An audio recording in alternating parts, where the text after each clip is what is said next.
What's going on, guys? Austin, Corruptcarbonworks. So, since I've been selling the wire loom here, everyone seems to love. Thanks for the love and support, by the way. Been a couple people ask, is there any tips, any kind of tricks to make it a little easier? You know, how do you do it? This and that type deal. So, just kind of laying out what I usually use. Got a servo extension lead here I'll do for you, just as a test piece. But this is what I use.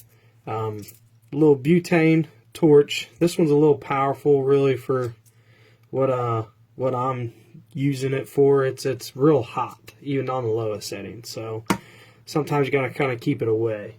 X-Acto knife, if you got one, sometimes comes in real handy, especially when taking the ends off of these guys.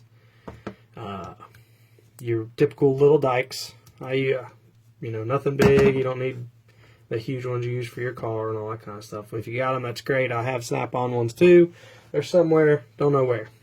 And then body scissors. If you got an old pair laying around or your good pair that's sharp, doesn't really matter. All you'll be cutting with these is you can either do the wire loom if you don't have a good pair of dikes, or what I use them to cut with is the heat shrink. Works really nice. I just cut 2 small pieces. Usually, that's all I usually do. So, your wire loom, before you get started, measure it out. Each kit comes with 2 foot. If you guys need more than that, let me know. I can try to cut you some longer pieces if I got enough of it in stock, or 2 kits, whatever you need.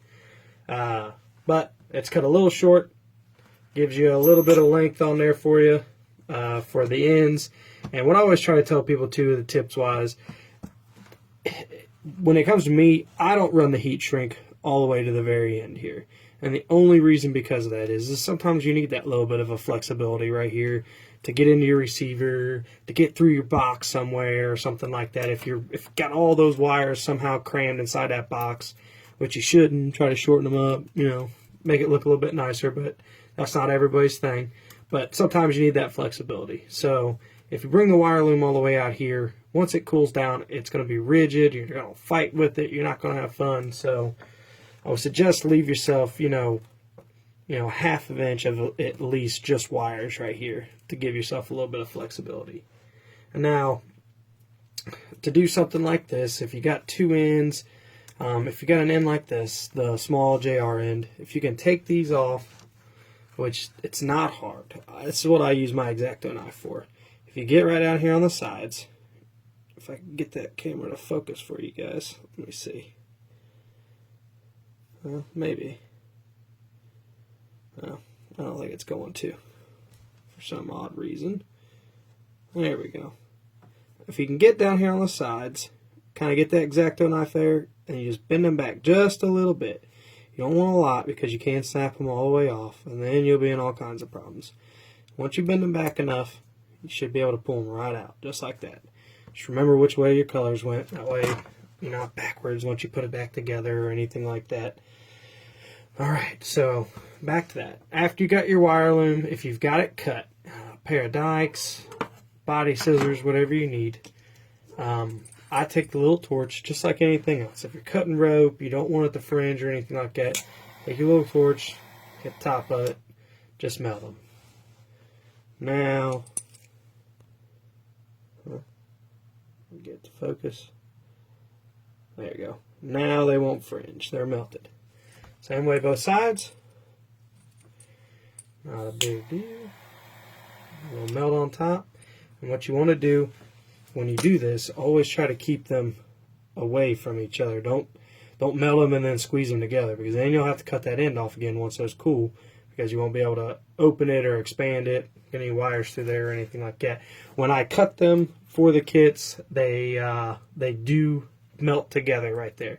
So all you got to do is take off that 1/16 of an inch or whatever you need right there, 1 millimeter off, just so it opens back up, and then melt it again. I cut everything with a hot knife so they're not all fringing up in the bag or anything like that. But got it cut. It's a little bit shorter than my rope, or than my lead here. Not a problem. That's what I want. All right.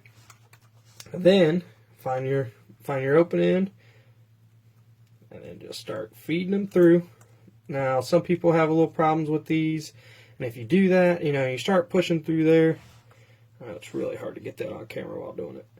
But what I always do is I grab the one end, push, and then I'll grab with my thumb here, and then let what push, because it expands. So you push together like that. See how it expands? Grab it with this thumb and let it go. And you can do that all the way through. I'll explain to you guys, and now it won't work for you. Get that. It's hard to do it right in front of the camera. So you guys can see it here. There we go. Slowly work. Now you can kind of get it in a bind. Sometimes it'll grab, but let's keep expanding and down, expand down. Now some guys, if you can do like a straw, if you got a big enough straw where you can run it on the outside of the straw, run the wires through, and then hold it on the outside, and then pull the wires through at the end. So I got one bound up in there a little bit, expanded and turned sideways inside the loom. Let's see if she'll come through there. There she comes.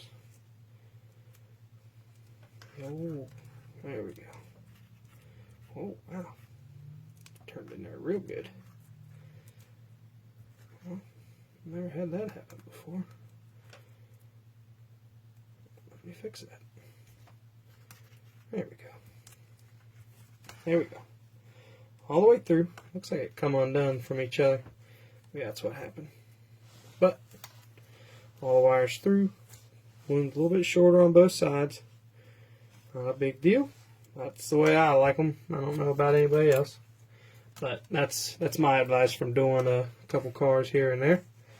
But there we go. See the end on both sides. Simple, just like anything else when you're doing your wires. Right on through this side. Now these, some of the kits I've sent out before when we first started don't have this heat shrink that you see me using here. They do have a 2-to-1 heat shrink, which is fine. I mean, it's your normal heat shrink, and it'll work great. It's not a problem on anything. This one actually is a 4-to-1, because I figure if someone's going to do small, like just servo leads like this or something like that, you don't want something that shrinks really, really good. You can kind of see, I did a piece for you there. This is what it started out as, and this is what it ends as. And this is also adhesive lined, so when it's on there, the glue kind of gets through into the wire loom and gets onto the wires, holds everything good and tight, so nothing's going to come loose, nothing's going to start sliding or anything like that. Also, not that it really matters because this is a mesh style wire loom, but it is waterproof on the ends, it kind of seals it up and things like that. Everything that I do, like my BECs, when I conformal coat them and then I put another heat shrink around the outside, that's all the same stuff. It's just larger, adhesive lined. And then once you heat shrink, or once you shrink it, squeeze the ends, the adhesive goes together, and then they're completely waterproof. So the unit itself's waterproof from conformal coating, and then waterproof from the heat shrink. But back to the wire loom. Same stuff I use here, just in smaller form. So half wire loom, half wires is the way I go with it. Got your little torch. Like I said, this little guy's powerful, so I kind of keep it away. This thing gets super hot. I don't know what they felt like they were making this for, but this thing, whew, wire moved on me there.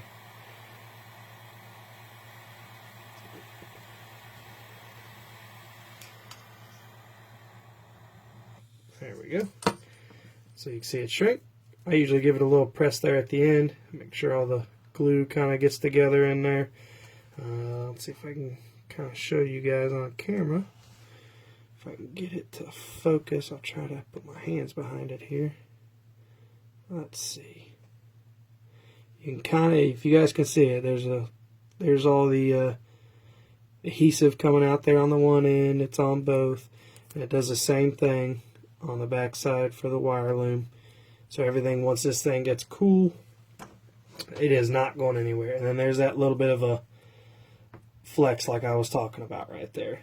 That's the flex that you're going to need, to kind of maneuver around to your receiver and things like that.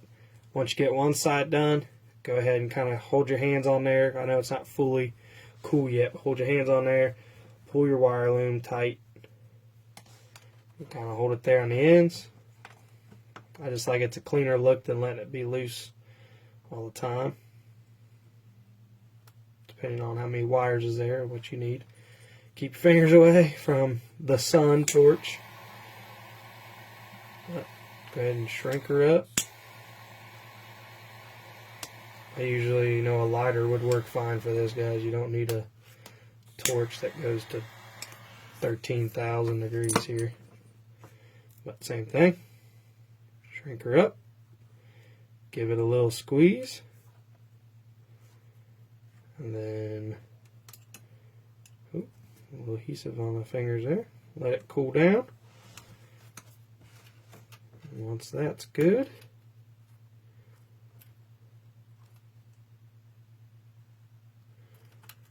okay. Back to our plug now. I usually like to kind of give these things a little press here before putting them back in. Then let's see, the white. I kind of get them all in line before doing it there. White, red, black. Hear all 3 clicks. Give it a tug. Good to go. So now you can see heat shrink both sides. Go to focus. All the way down the wire loom. Heat shrink this side. And if you get a little adhesive like you guys see here, don't be afraid. It's kind of like a hot glue. Kind of get in there and pick it off, clean it up. It's all up to you guys. But there is your wire. Clean, protection. I like it. Hopefully you guys do too. We'll keep selling kits. Every kit sold now, guys, is going to get it's going to get 4 inches of the previous wire loom plus 4 inches of the new wire loom coming too. So, any more questions? You guys know where to get the hold of me. Corruptcarbonworks. You can message me off the page there.